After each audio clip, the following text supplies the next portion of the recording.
Okay, this is a quick video on how to reset a Eurotherm EPack power controller. So if someone's been in there pushing buttons, or you just don't kind of know where this thing stands, or you forgot a password, there is a pretty simple way just to reset this device to the factory default. So first thing you have to do is unplug the Ethernet cable.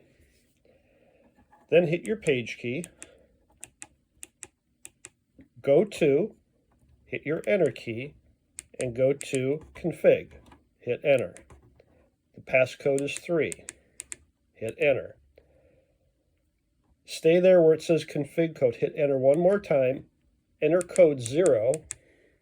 Enter.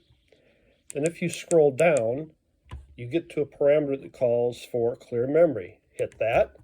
Hit yes. Hit enter again. The unit will reset in a few seconds, and it will pop up with the Eurotherm quick code, which is just like the factory default. So if you take a new unit out of the box, this is what you're going to see. Then you can run through the quick code. So select language, English. Using the up-down key, I can change that. Nominal voltage, same thing. I'll just set this to 220 for an example. Current, this is a 32 amp unit. Maybe I only need to pull 25 amps. Load coupling, 3 star, 3 delta. Now this is a 2-leg controller, so it's obviously going to switch 3-phase. Your firing mode, burst variable, burst fixed, logic, so forth. Type of control, V squared, I squared, power. We're going to leave it V squared. Transformer coupled, yes or no. I'm going to say no. Type of heater, there's resistive, infrared, silicon carbide. There's a few to choose from. We're going to leave this resistive. Your analog input function is set point. I'm going to leave it there.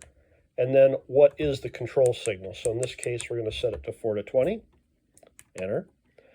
This is your digital 1. What's it doing? The function is set up for your firing enable. We're going to leave that. Digital 2 is our alarm acknowledge. We'll leave that. The communication link is auto negotiate. We'll leave there. The IP mode, in this case, I usually set it up for fixed. That's completely up to you. But when you go to fixed, it's going to ask you for your IP address.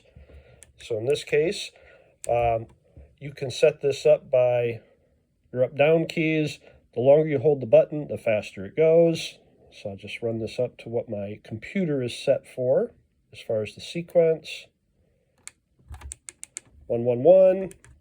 And then this one, I'll just leave it as address 20. Your subnet mask, which I'll just leave alone. When you get to that, hit finish. Make sure you hit your button. It will reboot again, accepting the parameter changes you made, and it'll pop up here. The reason it's flashing between black and white is because I don't actually have power connected to this, so I'm getting a missing mains alarm. Anyway, I hope this video is helpful, but, watch it, and if there's any questions, let us know. Thank you.